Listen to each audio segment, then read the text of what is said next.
Ce qui fait mal, moi si ya mutu aza na prison, il faut foutre ndako, il faut beaucoup la bana, ngana leki kuna mwana moko azobela. Bozo senga moi si on a permis 3-5 ans. Même mon to no funda na parquet na justice, ba senga $350 pour comparer. Mais il y a une personne qui a $350.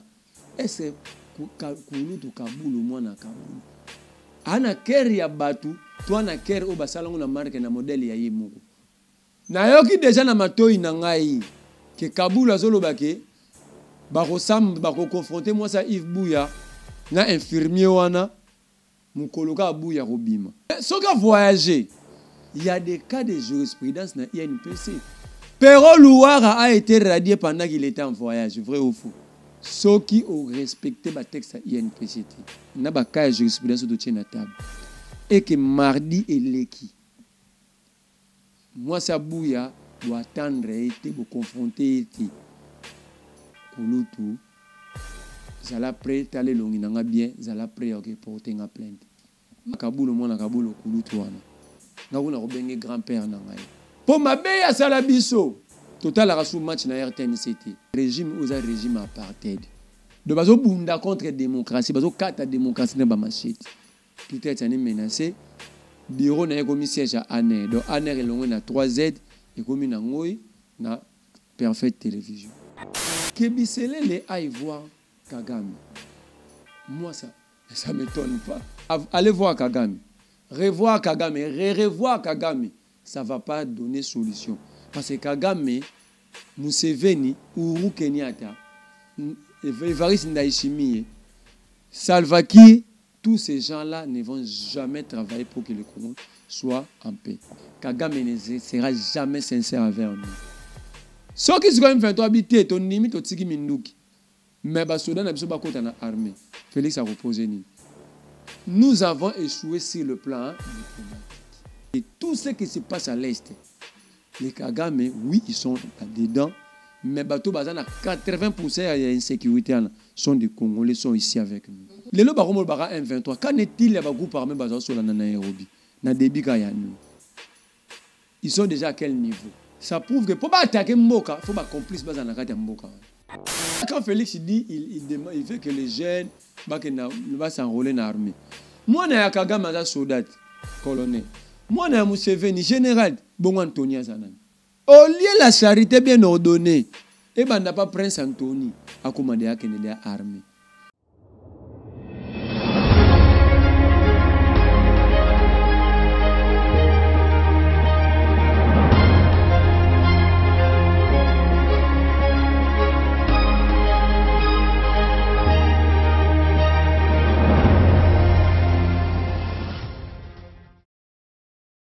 Vous allez Ebélé, connecté sur la chaîne de vérité, la chaîne qui vous informe en temps réel, plus clair télévision. Bandeko Balandi Mbote Nabino, et bienvenue dans numéro et Sika émission Vérité de tous côtés. Sika Tosola Kamboka sur le plan politique, sécuritaire, paix sociale. Namukola Lelo, plus clair télévision. Et Mbeli Bino ici sous mon Mboka, Kombo Marley, vous, na elongo Tokosola Mboka, Tokolobela, Otani situation sécuritaire, rencontre à Kagamena, Fortuna Bissele, envoyé spécial, il y a président Félix Tshisekedi. Sans plus tarder, na ça n'est pas ya mon mboka mais ala fufu na pesa maloba mbote mon mboka. Mbote mama Judith, mbote na équipe technique non sur la Plus Clair TV, mbote pe na DG ya Plus Clair TV mama Joël Kombe, mbote na bakongo man mais tikana banda na eloko mibali.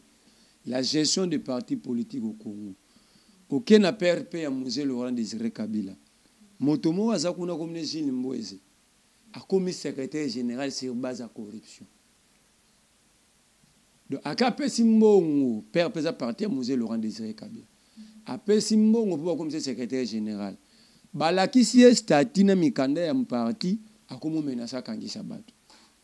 Si on a kolobana e wana lobiki o Jeannette Kabila za ramona ya Musée. Or, président ya parti wana azale ki ya Musée. Donc papa le ki ya ba Jeannette. Si go peut lobby boyi.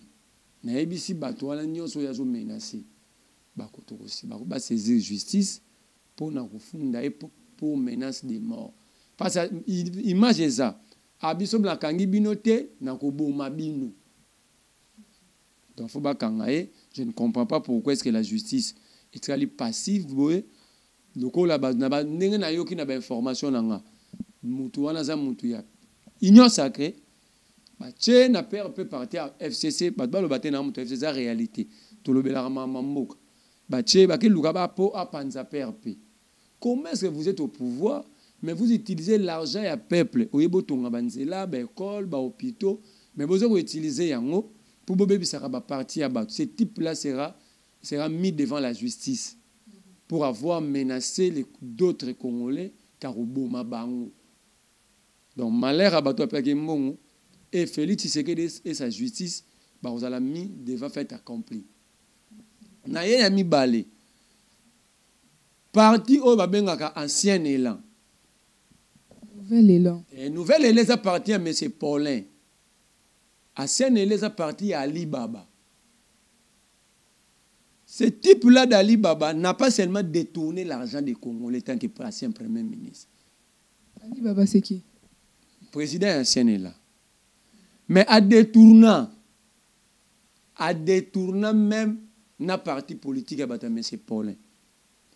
À ceux qui ont été à détourner, à la capacité, à détourner l'affection familiale. À cause de ça, il n'y a pas de donc, à tigo détourner mbongo, à tigo détourner parti politique, à comment détourner na affection ba famille. Biso de lobby boye. Na ki mutune mo kazo tinda so chien de chasse na e, abi ke biso na bis ngaina Mustafa to salité. Mais toi salité go lekali baba te po ali baba komisaka primature malewa. Baza ko lamba na malewa. Ba mo nzunga ma famille, ba olamba na primature. Son chien de chasse a informé parce qu'à l'époque, il y a une forêt équatoriale, il y a forestier. Ayebi Ali Baba dans la moitié. Ali Baba, Abi biso to ba soula, mais Ali Baba anome la ba whisky ba lotoko, ba bière nyoso chaque butu ne voloko, na zina na fait que c'est remené. Chaque jour na butu. Moi je préfère ningo lobi to salité, oui, to za salité ngana Mustafa. Mais toi comme ma propreté na mbonga ko yiba. Mais na minute mon mboka la minute les angonga o boza na ba divergence te boza la uni parce que mboka to bundela mboka. Ça demande ba divergence te faut tout claircir au bateau. Tangu ba enquêter contre ma tête pour nos gestion na yi. Ba sepelité. Ba bimbonga mboka. Alors quand il s'agit d'un autre donc biso to sala to dans la camp politique, to to na ngambo ya peuple poto bomba miyibi. Quelle différence y a-t-il entre Moutoua et Iba et Moutoua et Ibilelo? Mboko to faire le ma beboy. Ils ont conséquences ya euti kalezoya. Ba ope ba yeba enterrer yango lisusu. Alors, mboko eza na maladie ka moko. Soto récit kaka ko elage corruption, détournement, concussion. Yeba mboko. Première pas vers l'enfant yango. Si ko logo la batu bazana comment est-ce que vous pouvez défendre quelqu'un qui a 1800 maisons na vie na tekata masangu te pas son bandako? Mais en étant premier ministre, à son 1800, s'il vous plaît, 1800 ndako metto na bandeko na biso ba senga ba mbongo na boulevard. Est-ce que vous comprenez? Nous avons nos frères congolais. Ba senga mbongo na boulevard. Pour passer les qui? Mais vous avez un jeune, je ne dirais pas sans intelligence, mais qui ne comprend pas, vient défendre un détourneur, un voleur. Alors je pose la question à ces jeunes-là. Ce qui va le téléphone, c'est lui qui a volé la République pendant 4 ans plein. 4 ans. 4 ans, s'il vous plaît. Merci beaucoup, Merlin. Non, c'est intéressant. Non, cité, mais c'est intéressant. Que je comprends que malheur abiso ba congolais abiso mo ba congolais. Donc bateau bazo yi baba détruit mboko. Non seulement ba détruit, mais bazo ko comme ça biso mo ko su ba peuple ba kolombo ba défenseur na bango. Donc ngale lo so na comme ministre qui dit so asaninga grâce lobi na comme ministre. So na yibi, nga pe vona luka chien de chasse na nga ya bongo aya ko loba ke na yibi te. Est-ce que vous trouvez ça normal? Est-ce que vraiment nous sommes Congo, nous sommes un peuple? Ce type là a su ki wana te.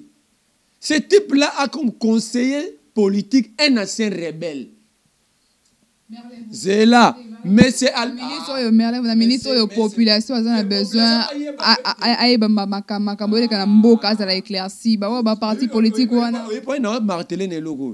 Parce que par rapport au Bima et le Baboui, l'insécurité au Congo a une corrélation directe avec l'enrichissement illicite. Donc aussi longtemps nous n'allons pas combattre l'enrichissement illicite, la corruption, le détournement, la concussion, l'insécurité va continuer à régner.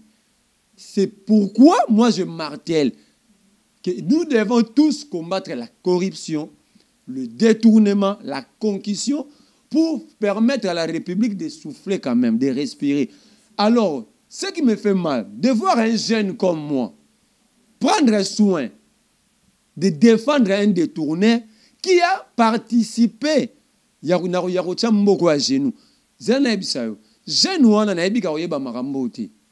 Parce que Ali Baba a expliqué, sinon tu es Ali Baba la difficulté.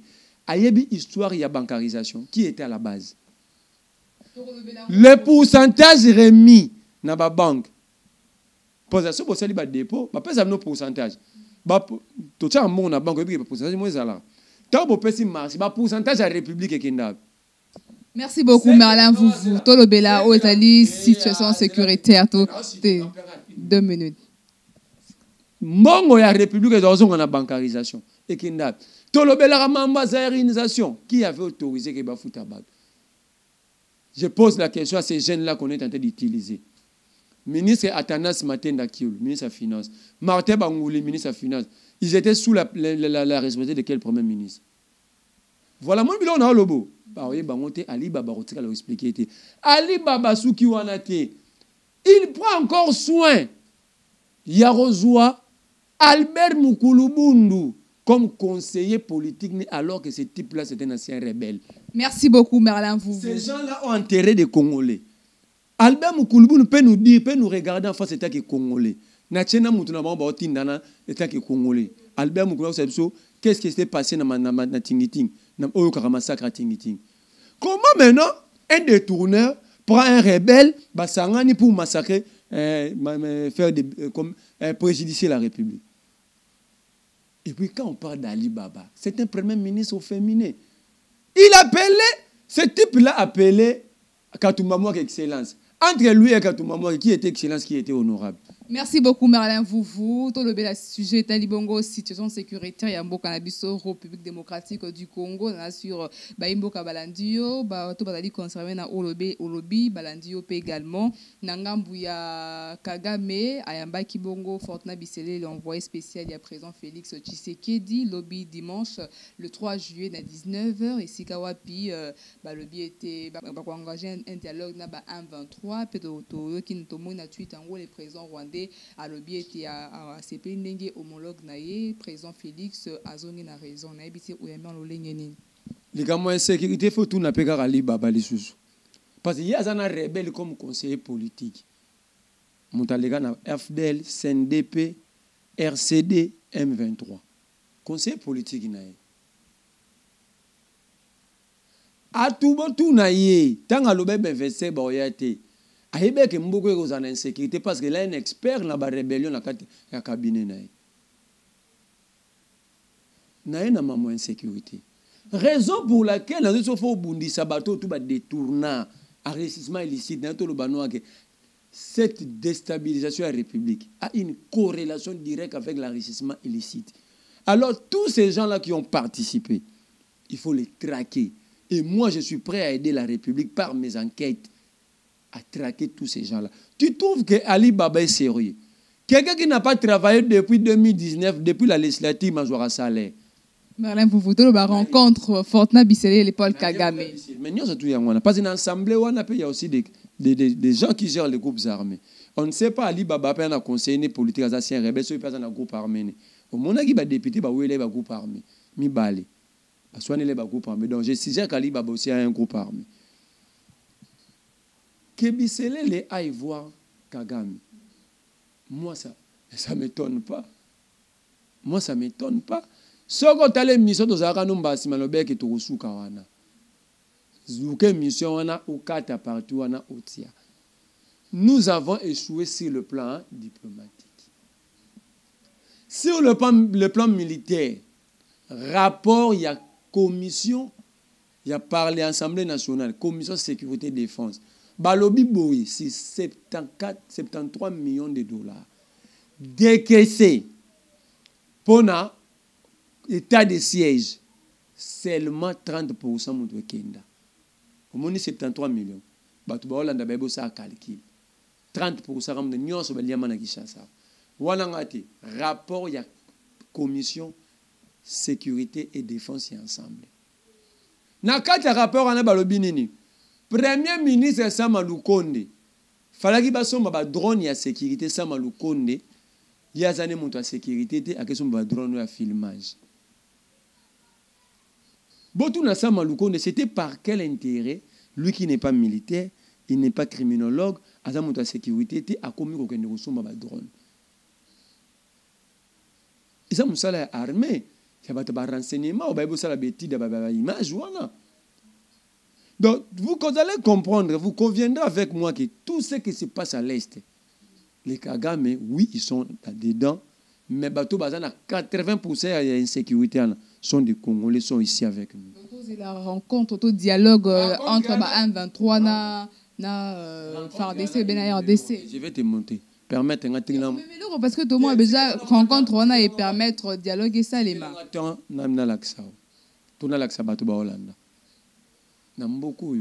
Ce n'est pas groupe rebelle à Liboso en M23. Les lois baromo bara M23. Qu'en est-il les groupe armé basé sur la Nairobi na débit kayanu? Ils sont déjà à quel niveau?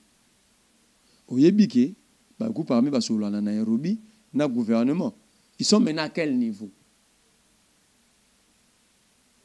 La solution, il y a guerre à Est et Ouïa. Ceux qui sont Congolais, ils sont complices. Il y a détournement, il y a concussion, il y a corruption, il y a traité de groupe armé. Et que tu remercies qu'on estirpe bango na kati na biso. Et Che Guevara l'a dit. Che Guevara loba boy. Ce bon niveau bundisa occupation. Parce que ça c'est une guerre d'occupation. Si vous voulez combattre l'occupation, il faut que ça se dise. 9 utiliser yango pona ba kolomboka ou baza ba complice mokonde kaka ou utiliser yango pona ba occupant. Vous comprendrez que vous allez comprendre que ça prouve que pour pas attaquer mboka faut ba complice baza na kati mboka bato ba tirer profit et nous avons déjà quitté au profit ici. Je vous ai donné l'exemple ya bato ba na parlement bato ba soigner les ba groupe armé wa lobby za na ba groupe armé ngo boma bato ba biyo kuto za kana depuis ka le recrutaka. Ces gens-là continuent à se faire appeler honorables. Aucune action injustice est mise sur Bango. Vous aussi déjà ici, président Félix Abouaki Rwanda est intégré force régionale. Est-ce que non, alors Bakango Merlin vous est-ce que Félix Azoko Sabato, Félix Atikala Roboya Rwanda té. Regarde ce qui s'est passé à Nairobi. Chaque activité militaire va dépendre du département où il y a renseignement. Ils ont installé un service de renseignement régional. Vous comprenez? Maintenant, Félix, pour Alaksabisoke, a d'accord, tena Kagame, bayo kaniboye. Kotinda basoda officiellement. Baye bisabiso, Félix a bisabiso. Jour, ba ministre des Affaires étrangères, il y a 7 pays. Bakutanaki. Le ministre des Affaires étrangères rwandaises. Azakite. Le ministre des Affaires étrangères rwandais, Azaki Gounade. Jour, le ministre de la Défense Bakutanaki. Le ministre de la Défense rwandais n'était pas là. Jour, le chef d'état-major Bakutanaki. Le chef d'état-major rwandais n'était pas là. Le jour où le chef de renseignement Bakutanaki. Le chef de renseignement militaire et civil rwandais, Bazakite. Alors, la stratégie va monter en haut na bateau baebunda na terrain. Va monter la stratégie za ba état-major. Ils ont un service à renseignement. Vous partagez par renseignement. Vous discuter sur la défense d'un niveau état-major binonios. Mais si vous avez battu bazati, je veux que Félix nous dise, ils sont pas les Rwandais ne peuvent pas participer à quelle étape. Parce que nous avons énuméré l'étape. Parce que pour la situation où le ministre des Affaires étrangères bando solo là pour discuter pour régler l'affaire sur le plan diplomatique de dialogue. Le conseil le ministre de la Défense. pour le ministre de la Défense, Kabula la stratégie. Bakocha, conseil moro ya chef d'état-major. Le chef d'état-major rwandais est déjà là. Tant que Félix avait Rwanda participé du côté militaire, Museveni a dit non, il faut une approche générale. Les cas qui de Jato retenir peuple à retenir ni la rencontre ya Kagame na Fortuna Biselele. Kagame ne sera jamais sincère avec nous. Pour plusieurs Rwandais, Kagame c'est un bon président. Eh bien. Pour plusieurs Rwandais, je ne dis pas tous les Rwandais, parce que tous les Rwandais ne sont pas d'accord avec Kagame. Mais la majorité des Rwandais pensent que Kagame c'est le meilleur président. Parce que tout ce que Kagame a fait au Congo et profitera na bango. Comme le bazine au sala smartphone, comme le bazine baromo fabriquer biloko belé, comme le mambe ba tongimbo na bango, ba déstabiliser biso. Ces Rwandais là pensent que Kagame est en train de les sécuriser. Kagame a été à l'osar sincère, attends une seconde à biso ni Museveni. Alors, qu'aucun accord na M23 sous l'impulsion de Rwanda. Pourquoi Rwanda limite tout ce accord de signé en M23 en 2013? Tout accord Alibaba permettra de signer en 2009 dans CNDP. Il y a un dialogue, mais dialogue pour Baba coucher ni. Bako coucher accord ou permettre bango batambola. Alors, Félix Tshisekedi nous avait promis que jamais aucun rebelle n'allait intégrer l'armée quand ils vont aller en dialogue. Et puis, dans le dialogue, il y a une concession. Ça dit yobité. Dans le monde, moi, partout, ça va changer le corps, moi, orgueil, hein, la tchépemben. Ce qui se fait, fait habiter, ton limite, au tiki minduki. Mais, bah, Soudan, n'a pas côté dans l'armée. Félix a reposé ni. Parce que déjà, dans Félix a côté dans Kagame, maintenant, Museveni, il a mis à côté là pour imposer, bah, Félix a voyagé. A comme tindana batouné dans so tena batouné na imoko et comme ba 300 voyages. Mais pone même la bisoka Jean-Claude Van Damme. D'ailleurs quand Félix dit il fait que les jeunes va s'enrôler dans l'armée. Moi na Kagame za soldat colonel. Moi na Museveni général bon Antonia Zanan. Antonia za prince. Au lieu de la charité bien ordonnée, et ben n'a pas Prince Anthony à commander à Kennedy armée. Donc, allez voir Kagame, revoir Kagame, ça ne va pas donner solution. Parce que Kagame, Museveni, Uhuru Kenyatta, Evariste Ndayishimiye, Salva Kiir, tous ces gens-là ne vont jamais travailler pour que le Congo soit en paix. La solution, c'est quoi pour te chuter, Nani? La solution, c'est que nous devons prendre nos responsabilités. Un, étant qu'État, étant que peuple, étant qu'État souverain, étant que peuple. Donc, nous devons combattre, j'ai donné l'exemple, Yamaram Maloba Che Guevara, nous devons commencer à combattre ces gens-là partis de l'intérieur. Ndenge ba chrétien malobara, ce que monindo ke lokapano, c'est que porte d'entrée moko, et c'est là qui va fongola qui porte. Ici, nous avons des gens qui ont ouvert la porte pour Nabilo Rwanda. Nous devons les combattre, le mettre mal à l'aise, quel que soit le prix. Si réellement nous combattons, nous défendons notre pays. Parce que si vous êtes hors état de nuire, vous dans la société congolaise, vous allez réaliser que Kagame n'aura plus de force parce que vous avez un message d'infiltration à Rosalati. Merci beaucoup, Merlin Vouvou. Sujet à Yves Bouya mardi, là, le 5 juillet, des Mokoloye NPC et Tiaki Poete, Madame Bouya, Ebako, Koutana, Israël Moutombo, Kuna, tribunal de paix, escape parce qu'il y a $350. Mais selon mes informations, Israël Moutombo, c'est moment, Aza en déplacement en étranger. Est-ce que Madame Bouya, Kendigra, a UNPC, mais n'a autre part, Yves Bouya, Azalika, Nakati, prison centrale, Yamakala, réaction à avant de mamba bouya na kota na mambo ya presse en général. Na yebsa bino kala ke régime aux régime apartheid. À la seule différence aux ségrégation raciale mais c'est la ségrégation démocratique. De bazo bunda contre démocratie, bazo kata démocratie na ba machete. Peter Tiani menacé. Grammique, Borolobo, ta teneri ba propos. Même ça teneri ba propos. Est-ce que procédure ya rolande la montu na droit ezate? Peut-être ça n'est menacé. Bureau na comme siège à Aner. Donc Aner est loin na 3Z et comme na ngoi na Perfect Télévision. Kalafaï Trésor menacé. Gauthier Sey menacé. Moutake ko funda yemoko de sa mutu sans jugement parce que fundi mutu il faut confirmer plainte. Si on confirme plainte, il faut que le parquet puisse confirmer l'infraction. Donc parquet a confirmé l'infraction, parquet n'a pas il y a imputation dommageable pour pas dédommager yo. Est-ce que il y a diffamation, il y a injure public, il y a propos moraux calomnieuse. Même pas moi, mon doigt que funda, à comme moi j'ai dit, il faut que tu sais faire après ça $350 000. Est-ce que vous comprenez? Donc le plaignant qualifie l'infraction lui-même, qualifie l'amende, qualifie en même temps ce qu'on doit lui dédommager. Vous comprenez le régime? Donc mutala na tonga ina ke funda gona. Tonga mla ke fundé par que le birien, mbamoko faut payer $350 000. Ou c'est les imputations dommageables. Ça dit c'est compliqué en fait comment vivre dans le banc au kala tu veux dans zengleté dans narcité nous sommes vraiment na quatre faux sceptiques. Madame Bouya est ce qu'il est démini parce que Israël Mutombo a voyagé. Ngaza journaliste était. Mais là on a respect mingi pour na Kabulo moi na Kabulo kulutu wana.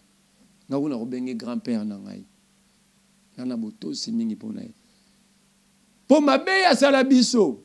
Total a reçu match na RTNCT. Un match de la Ligue des Champions, de la Coupe du Monde. Mais tu as côté wana te kulutu. Changa micro après les 5. Tu as côté wana te. Mais ce qui fait mal, moi si ya mutu aza na prison, il faut foutre ndako. Fa boko la bana, ngana leki kuna mwana moko azobela. Mais yé vous avez moi si on a permis 350. Même mon autre nous fondons na parquet pena parquet na justice. Ba $5 $350 pour comparer. C'est combien plein de rabat $10 $20. Mais il y a une personne qui a $350. Est-ce que Kulu to Kaboul ou moi na Kaboul? Ana ker ya batu, toi na ker o basala na marque na modèle ya yemoko. So qui yem tant ya zaka na prison. Que moi, si je saisi, il y a une personne qui a $350 à Olobani. Na zipi sous Liboke. Liboke a mis ça tout. Na yoki déjà na matoi na ngai que Kaboul a zolobake bako sam bako confronter moi ça Yves Bouya na infirmier wana mukoloka Bouya robima. Deux questions à Kaboul moi na Kaboul. Aïb Sabiso mukoni Bouya robima. Parce qu'il y a yebit. Aïb bako sam baka mukolo Yves Bouya ça nini arobima.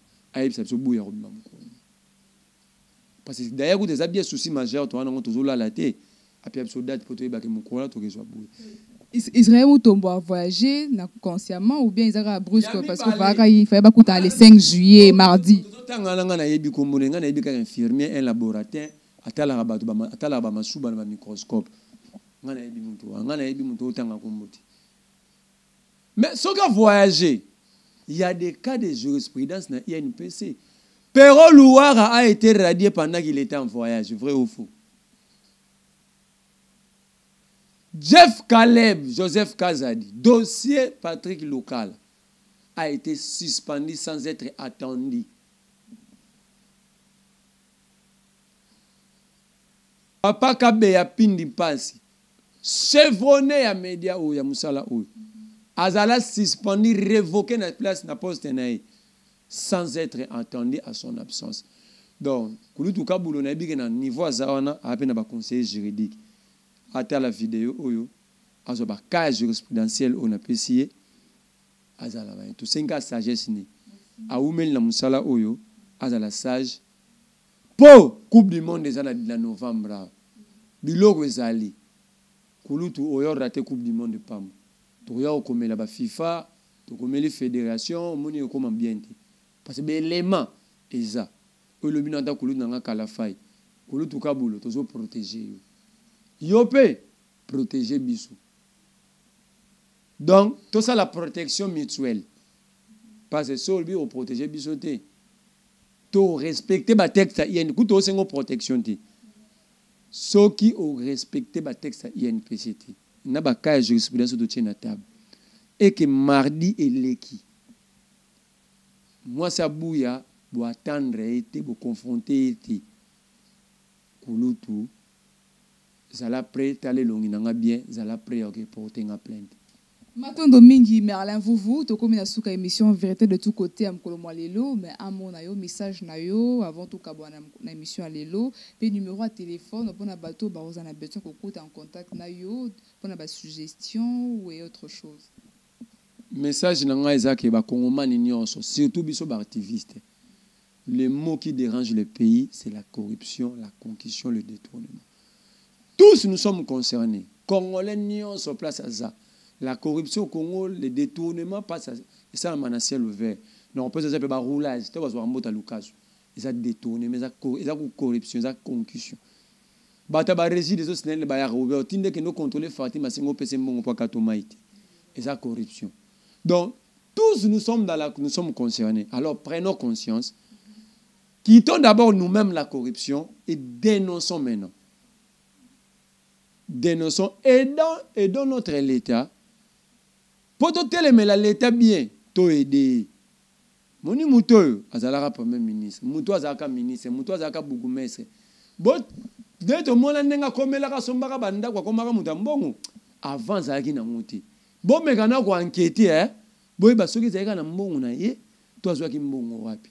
Pour Alibaba azala dépôt ya 500 millions de dollars. Du coup na biaki. Du coup je vous dis na biaki. Donc, quand quelqu'un devient Premier ministre, il a son salaire, oui. Il a la dotation pour l'en faire fonctionner primature. Mais quand il arrive à faire un dépôt à l'auteur de 500 millions, et puis il a mis ça tout. Il a évité pourquoi la tribune est ça à ma souci. Banda Kester a koufat. Mundano sa ba tribune wana to ba notanga kuna Ali Baba zotanga king Kester mené. Numéro de téléphone avant tout kabana Merlin vous. Plus 243 89 31 et 89 39 31 940. Merci beaucoup. Tes numéro de téléphone. Mais Ali Baba façon c'est bon on a biso monte na ba problème belé photo tonga ba école banzela ba compagnie donc Ali Baba ngai na kotika yote tinda ba tozo tinda ba finga ngati ba kosisa mais loko eza mama mbongo ya mboka ukozongisa yango. Merci beaucoup Merlin vous merci Nabino bandeko obozi libaku ya kwanda émission en vérité de tout côté ya mukolo mwalelo na kati ya chaîne Nabino plus clair télévision la chaîne qui vous informe dans la vérité et surtout en temps réel. Merci beaucoup à la grande équipe technique qui nous accompagne pour vous informer en temps réel. Merci à Joël Gonago chasseur d'images, merci à Popola Yombe, sans oublier DG Joël Kombe, merci Nabino Bodaki Belé kwanda biso, merci na fidélité, merci na confiance au besoin renouveler na kati ya plus clair télévision to komi na suka émission na biso botika malamu to kutani balasima. Au revoir.